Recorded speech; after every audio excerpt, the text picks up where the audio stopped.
Welcome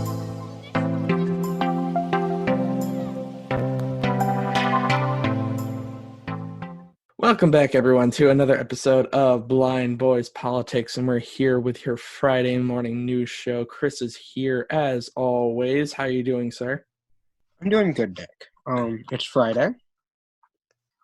The only unfortunate part is that we don't have a bet to make this week. No, we don't. It's unfortunate. I like our little bets. They tend to be quite exciting. Of course, I'm still mad that you bailed out of the bet we made for bowling, but... And the sad part is I would have won. Well, no. I won that because you beat me twice, remember? All right, yeah, it was the opposite. Yeah, okay, no confidence. Yeah, that makes, no confidence, no self-confidence. It messes with me because it doesn't make sense that the winner of a game needs to pay for the treat. And unfortunately, if you remember right, those were the exact words out of my mouth if you want to play the clip here. So if I do better than you, I need to buy you cheesecake or whatever you want at Olive Garden when we go there. Yeah. I love how the winner has to buy the loser dessert. Oh my god. Yeah, see, I'm a complete utter idiot. Good job. I don't know. I was ready to accept it. That just doesn't make any sense. I was ready to accept it, and then you were just like, nah, not happening. I was sad. I almost cried. You know, we this point almost made me cry alive and just never tell the viewers that we canceled it. Yeah, but I felt the need to display my feelings here on air. Well, this isn't your therapy. It's Tuesday nights, remember? Oh, my bad. I forgot. It's Wednesday now. Yeah, go check out the podcast Nick's Therapy Lessons every Tuesday night, 8 p.m. Why can I see that being a thing? But Nick, unfortunately, or fortunately, whatever way you look at it, there is a lot of news in the span of a week. Yeah, and we're only halfway through the week. Yeah, so let's not really mess around too much here. We got a lot to get through. Let's jump right in. And this time around, we start off with another scam going around. This time it's from Amazon. Amazon's not the scam, by the way. Love Amazon. Sponsor me, guys. Sponsor the show. You know you want to, Jeff Bezos. So, you will receive an automated phone call, quote unquote, from Amazon. It's not from Amazon. They will give you some large amount saying that you've recently made a large purchase. You know, this is unlike you. Are you sure you want to make this purchase? And if they say if you didn't make this purchase, press 1. If you press 1, they're going to get all your information from you, and that's how they scam you. And, of course, Amazon released in a statement that they'll never contact you directly without you first putting out a contact to them. You know, with everything that's going on right now and all the online shopping that's being done because of everything going on, you know, with COVID, this is clever. Like, I don't want to say it, but it's a clever scam. It's sad, though. For sure. I don't want to say it's understandable because it's certainly not understandable to understand a scam, but people are struggling right now, and then there is going to be people that are going to try to take advantage of that. Oh, absolutely. People are going to try and get money in any way they possibly can. And unfortunately, some people just don't, they get worried, like, oh no, who's hacked my card or whatever and made this big purchase that I didn't make. And then, well, they like double trick you right there. Right. Moving right into our next topic, it's a topic to do with pollution. President Trump is allowing businesses to put more pollution out and not tightening up the regulations that the top scientists have recommended. And from this, the scientists are saying that there will probably be 12,000 deaths this year from pollution-related issues. This is just unfortunate. We know that pollution's a huge issue right now, worldwide even, both in the States and worldwide. And 12,000 people, that's a lot to lose from something that could be tightened up pretty simply, in my opinion. It could be. But, not a lot to say about that overall. We move forward once again to a pretty major Supreme Court ruling. And this came in on Monday afternoon, where the Supreme Court ruled that transgender students are allowed to use whichever bathroom they decide to use, whatever bathroom they want. Now, of course, this is huge for equality in the States. For as long as we can possibly remember, inequality has come in so many different forms from this country's birth, and transgender inequality has definitely been one of the hot topics as far as inequality goes as of late and over the past decade, I'd say even a little longer. So to see this ruling go through and be made official, huge step.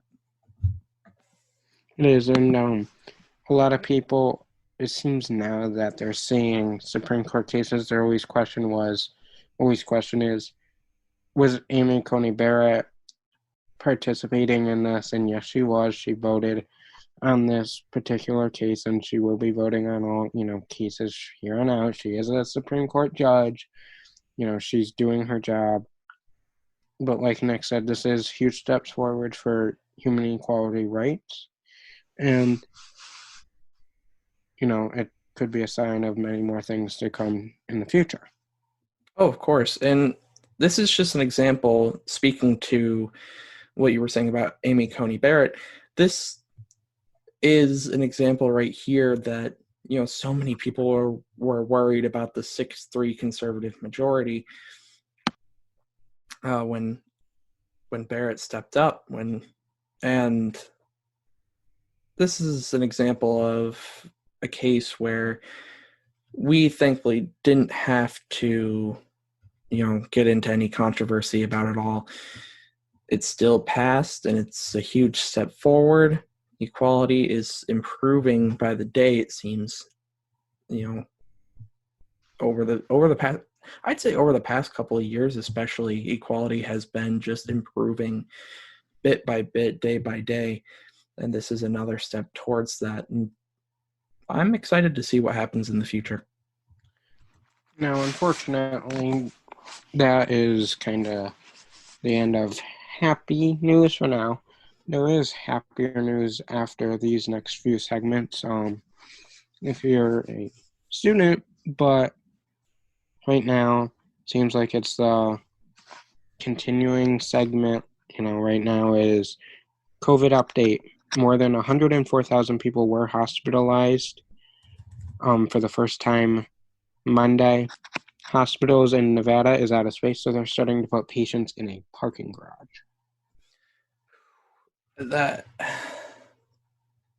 That's crazy to hear. Like, I don't have anything else to say, really. That's just horrible to hear. But beyond that, speaking on the vaccine for a moment, scientists say that even if you get the vaccine, for the time being, you're still going to have to wear a mask because the vaccine, they know, prevents you from getting sick. However, at this time, we still don't know if it's going to prevent the spread of COVID to those who haven't gotten the vaccine yet. 1 in every 10 people live in an area of an ICU area that are either 95% full or they are completely full. Now, if you live in either Florida, Michigan, Texas, New Jersey, New Mexico, Louisiana, Utah, Pennsylvania, each state has either one or more city that is completely full of ICU beds. That's crazy. 8 different states. with at least one full city. In Nevada, with patients in the parking garages, it's so unfortunate. And even in a Georgia hospital, they're sticking patients in the hall at this point because they're running out of space as well. So it's becoming more common, and hospitals, obviously, as we can see based on these numbers and these in this data, they're filling out quickly. 76% of hospitals are full at this point. We're not even at the halfway point of the projections for the second wave.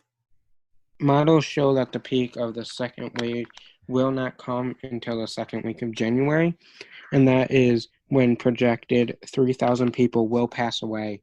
That will be the normal then. And for the first time, we hit 3,000 deaths in one singular day, Wednesday. Now, to put that in perspective for you, 9/11, very tragic, very big thing in American history. Everyone knows what 9/11 is. 2,605 people died. So that just puts it in perspective for you. That is one of the biggest terrorist attacks in the United States, with 2,605 people dying. Now, you look at a virus that is killing 3,000 people a day, and that's going to be the normal for a while in January.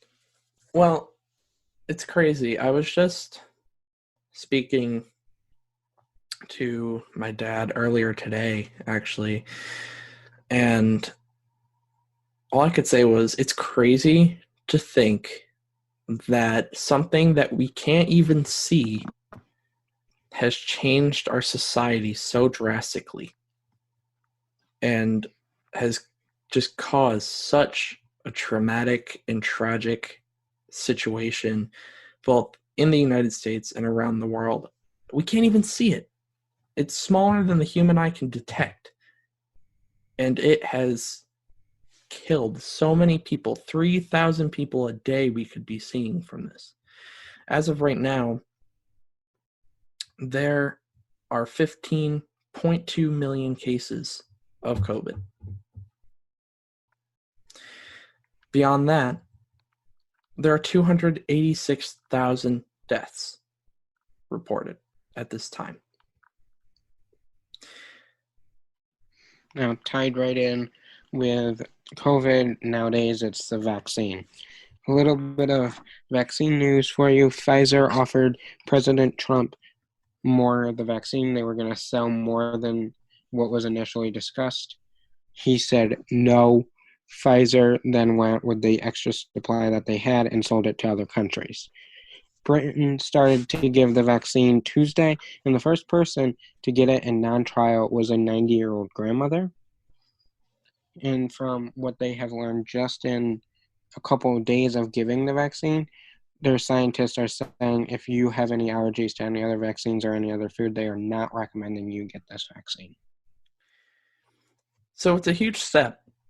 Of course, we talked about it on the Monday show that it was going to be coming up, and of course, it seems that they're already making some discoveries and learning a lot from giving the vaccine for just these first couple of days, and hopefully it can just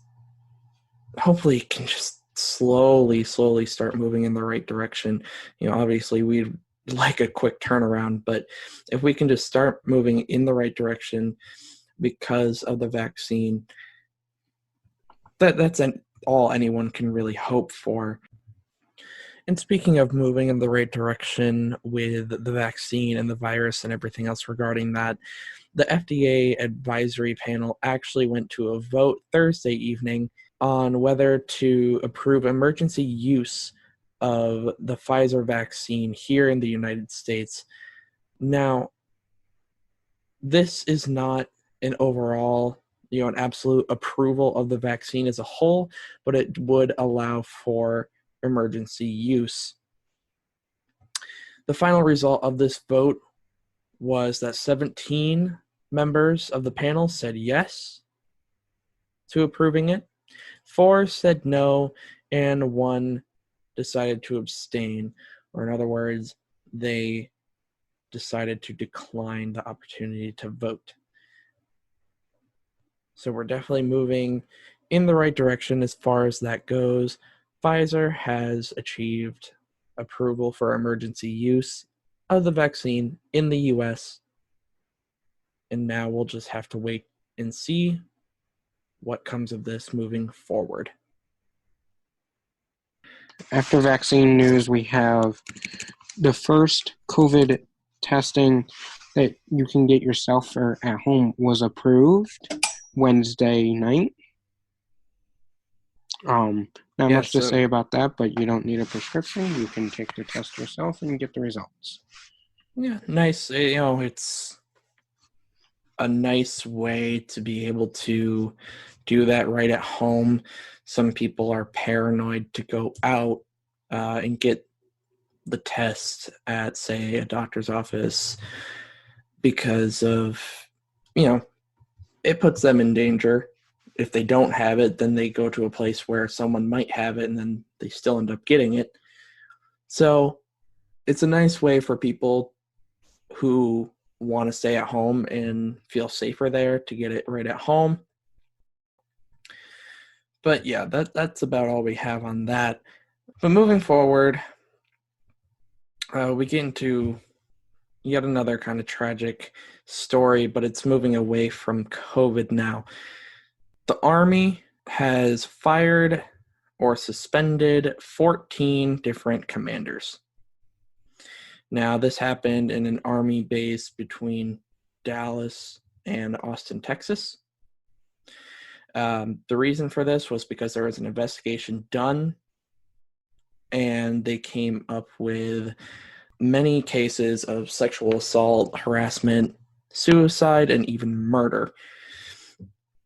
Now, this investigation originally started because a 20-year-old soldier was found murdered. And then after that, a suspect in the case, a suspect in her case, later committed suicide. Now, the one that is running the investigation, he said that the entire system has failed them completely. He said this is not supposed to happen in the military. This is, not something that should be allowed. Sexual harassment, murder, suicide. Oh, of course not. When you think of our military, you think of people who are willing to lay down their lives protecting their fellow soldiers and the people of this country.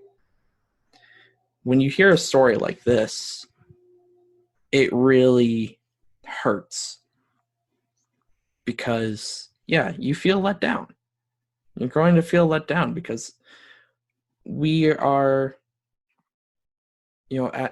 we're supposed to be able to feel safe thanks to our military and our soldiers who do so much. We aren't supposed to live in fear of them. With this being said, there needs to be shakeup, obviously, in the military. New leaders need to be put in place so this doesn't happen. And with that, Joe Biden announces the new leader of the military. His name is General Lloyd Austin. He is the son of a postal worker.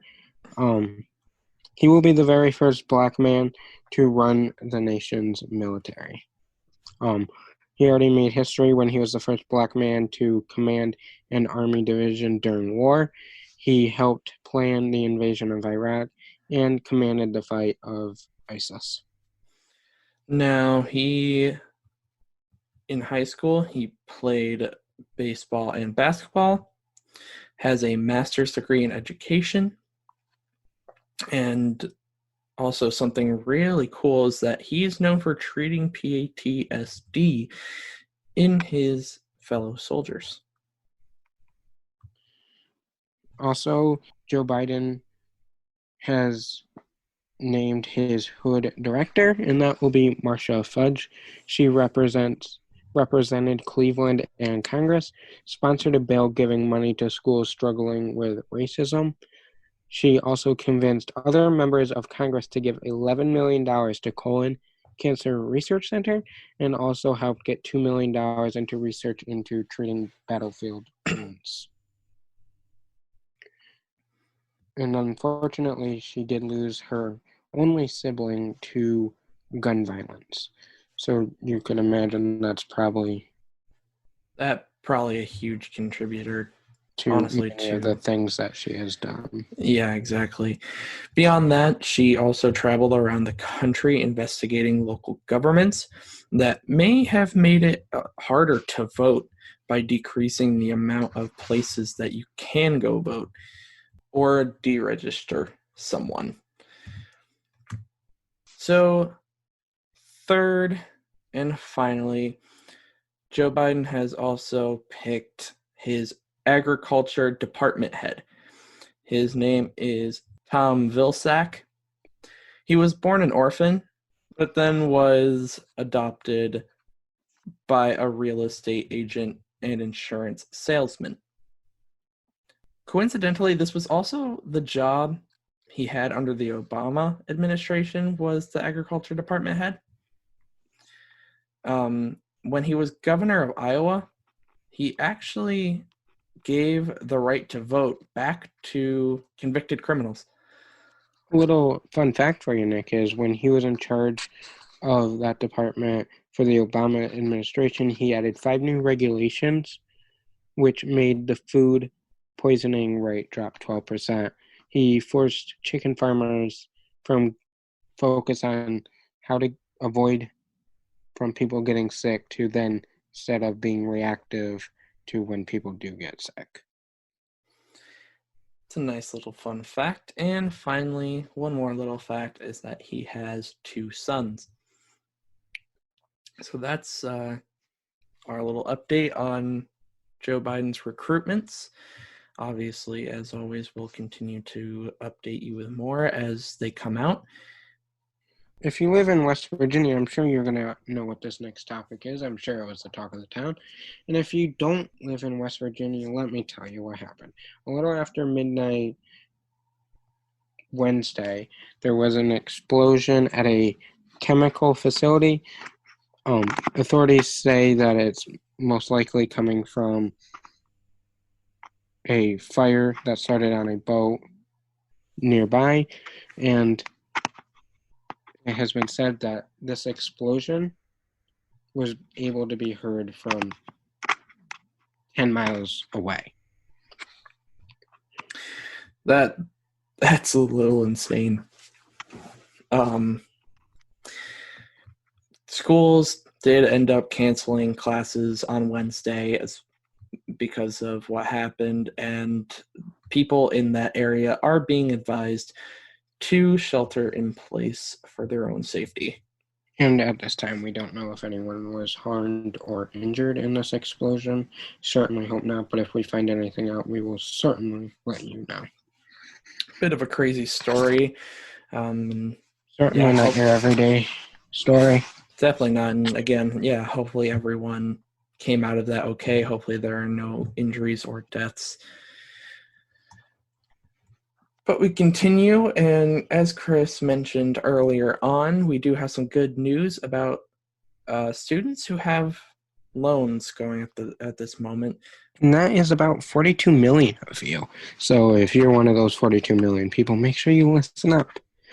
The Department of Education released an order Tuesday night doing several things. A, it defers your monthly premium payment for 1 more month.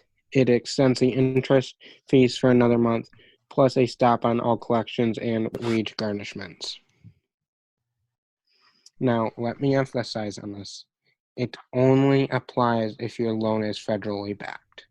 If it's through an independent party, independent bank, it does not apply to this. It's only meant to be a stopgap measure until Congress can figure something out to go, until they can figure out some sort of stimulus plan, and hopefully student loan borrowers will even be included in that stimulus plan. The Um, Department of Education has made it very clear that all payments, everything that I just named, will resume February 2021. so we can only hope that Congress does come up with something just in case, because when things resume in February, we don't know where we're going to be. If projections on the COVID situation continue to follow the pattern that they are, it's likely that the economic situation will still be struggling for many. It'll still be a struggle. So it could be very difficult for students to, just resume paying those debts. So we'll just have to wait and see what Congress does, if they include the loan borrowers in the stimulus plan, if they do, in fact, get one across the aisle. For our final news story for you today, we have a little update on the TikTok ban. Oh, boy. Yes, we Not do. one, but 2 federal judges have blocked the Trump administration from banning TikTok. This latest order, it came from the same judge we talked about with the TikTok case against the federal government last month. And it's the same judge who also put a temporary injunction on any app download restrictions. Judge Nichols also laid out several reasons why it's necessary. He also included in his agreement with TikTok's argument that the president has overstepped his authority by trying to ban TikTok. And then the other federal judge, Nick. Because there ain't one, there's got to be 2, right? Now, of course. Another federal judge in Pennsylvania also put an injunction on after, do you remember the 3 TikTokers filed a lawsuit, but the federal government is appealing that case while we're talking right now. And Judge Nichols, while issuing his order, put a shield on the other TikTok case in case the federal government is successful in the appeals. Bottom line, people, TikTok is safe for now, but the legal fight is far from over. We've been saying this just about every time, but it is a Since mess. August. It is a mess. Since August, we've been talking about this TikTok situation. Honestly, where have we really gotten? TikTok and the federal government is not backing down, and that is certain at this very moment. Yeah, for sure. But that's it for this week's news. I say that's it, but there was a lot going on this week, and we'll definitely have more to cover for the Monday show. But for right now, let's get into this week's rapid news. So we start out with the top search. The top internet search of 2020 was, why is there no toilet paper? Georgia has finished its recount for the 3rd time, certifying in President-elect Joe Biden's favor. And finally, Apple has released their latest AirPods called the AirPods Max, and their price is $547. Now, I must say one thing with this rapid news section that we have this week. Why is toilet paper all gone? I'm sorry, everyone. I had to Google that like 5 times because I couldn't understand it. But that is this week's rapid news. Nick, tell us some good news. All right, so this week we have a very, very heartwarming story, in my opinion. So there was an 81-year-old man who lived hundreds of miles away from all of his family. He had a bunch of grandchildren and a ton of great-grandchildren, but he was hundreds of miles from any of them. And he lived with his wife, and it was just the 2 of them. And so when COVID hit, he had to find a new place to go get his coffee because, well, originally him and his other retired friends sat around a coffee shop and just talked and bickered and all of that. But that couldn't happen once COVID hit. So he started going to the Dunkin' Donuts in his town. Well, he started becoming friends with everyone there to the point where, he was talking to the owner one day and they were talking about how things were starting to get pretty scary there and that they might have to lay employees off and all that. So he gave them a $280 tip one Wow. day. And so they just started calling him Grandpa. So he was like their non-official grandpa there, and they just developed such a good relationship. When him and his wife celebrated their 60-year anniversary, I do believe it was, they set up like they set up the entire building for them pretty much, had all kinds of food set out for them, and it was just a huge celebration. For his 80th birthday, they all threw a giant party for him. That's And gave him amazing. gifts and all that. So they just became like an entire family without actually being related to one another. So he's just known to them as Grandpa. That's an amazing story, and it really shows how COVID, as terrible it is, it really brought a group of people together. That if COVID wasn't a thing, who knows if that would have actually happened.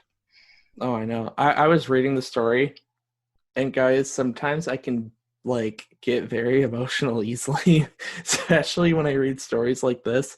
I started to tear up a little bit. It's beautiful with people coming But together like this and all that. And it's amazing. this has got to be in one of the top 5 news stories for sure. It's an unexpected story. Yeah. I think that's one way to put it. But this is our least favorite time of the episode, and this is the time that we say goodbye. We will, of course, be back here Monday morning, but until then, make sure you follow us on all social medias. The links are down in the show notes. It's free to Never follow, so make boring. sure you follow us to keep up with us. We are always active on Twitter. And if you have a news story for us, DM us on Twitter, and we will make sure to cover that news story in the next available episode. But until Monday morning, see ya. Later, guys.